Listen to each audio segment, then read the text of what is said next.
Mga kaballers, punta tayo ng Vermont Royal. Meron tayong pipituhan doon. Paliga.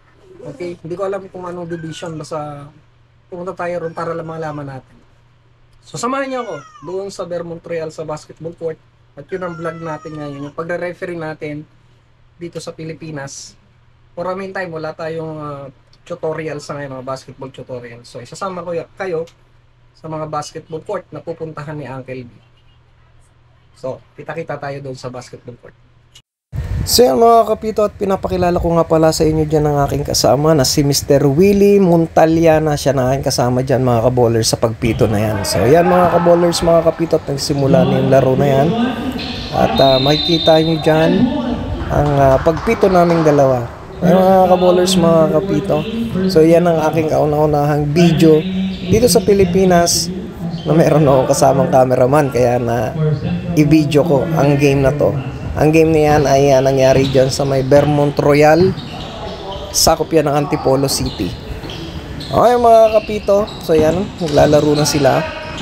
So unang laban yan ang aking na-i-video dyan. Ay mga kapito, mga kaballers, medyo kontrolado naman, at talagang kontrolado naman ang laro, at yun ang importante sa larong basketball. Kailangan nakokontrol ng mga referee ang laro. Hindi po pwedeng masunod ang mga players. Kailangan ang mga referee ay respeto nila at igalang sa laro. So far naman sa laro niya, sa liga na yan, nakita ko naman yung mga respeto talaga ng mga players na yan. Kapag consistent ang tawag ng mga referee, pinapakita na talagang meron tayong alam sa mga rules and regulations, na ipapaliwanag natin sa kanila kung ano yung mga katanungan nila tungkol sa mga violations o mga infraction na nangyayari sa loob ng basketball court. Nagkakaroon sila ng respeto sa atin mga kapito. So lagi kong pinapaalala sa mga kapito natin na kailangan nating mag-aral talaga ng mga rules and regulations. Hindi lang basta-basta tayo tumatakbo at pumipito sa loob ng basketball court, kundi kailangan tayo ay mayroong kaalaman sa mga rules and regulations, para sa mga pagkakataon na nagtatanong ang mga players tungkol sa mga violations na yan, sa mga infractions or mga fouls na yan, ipapaliwanag ulit natin sa kanila ng maayos. So yan mga kaballers, mga kapito, ang mga players na yan o yung mga kupunan na yan ay ano yan, kumbaga mga kumpanya yan. So liga yan ang mga kumpanya dito sa around ng Antipolo City, no? Ayan mga kapito, so yan ang aksyon at ang aking buddy kasi Mr. Willie Montaliana.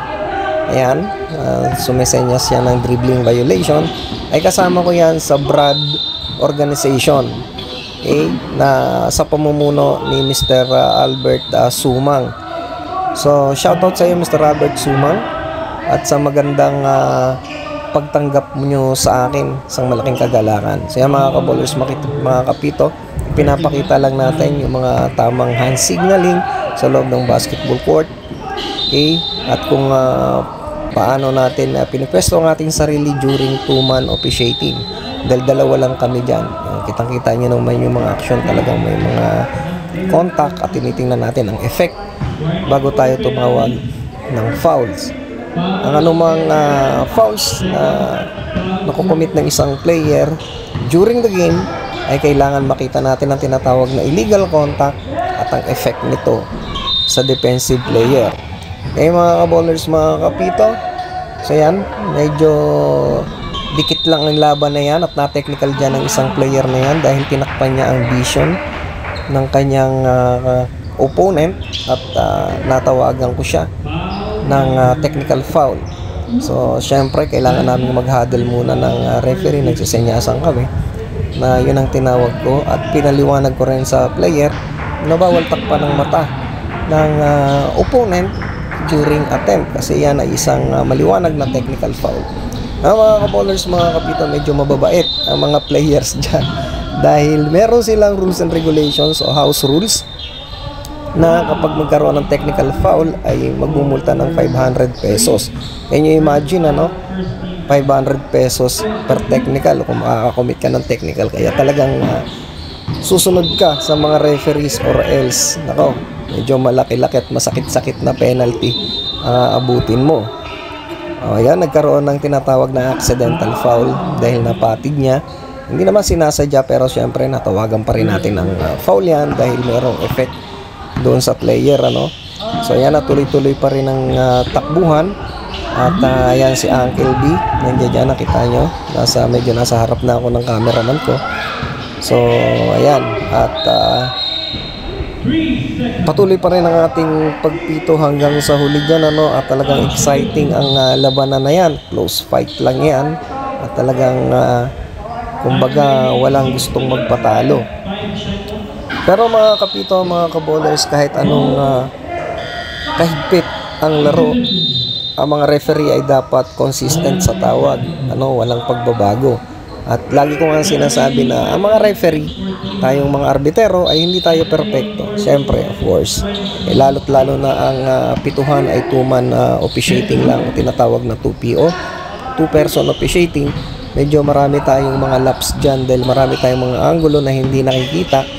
Pero kailangan pa rin gawin natin ang best natin sa loob ng basketball court at ihatol ang tama sa tinatawag na consistency natin, ano. Wala tayong papaboran na sino mang team. Pakita natin ang tinatawag na fair play sa mga infractions o violations na pwedeng makomit ng mga teams o bawat player.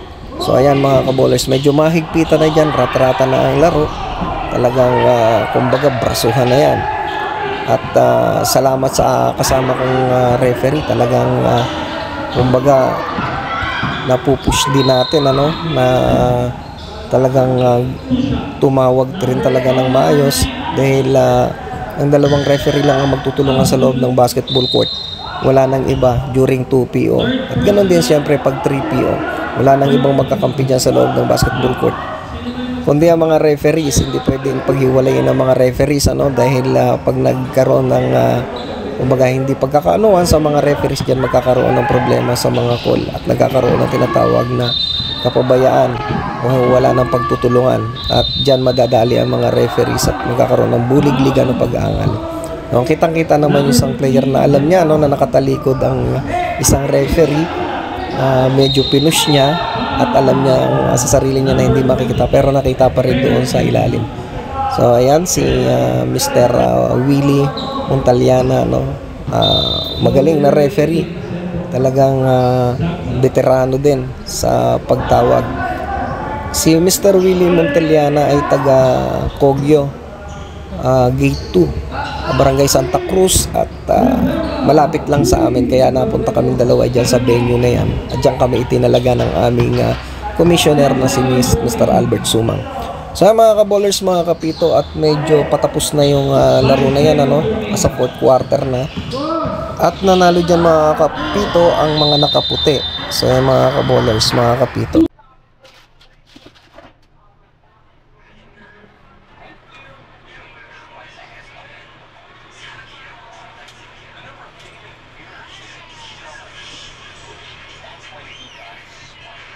so yung mga kapito, at tapos lang ng laro, dito na ako ngayon sa bahay, nakauwi na ako.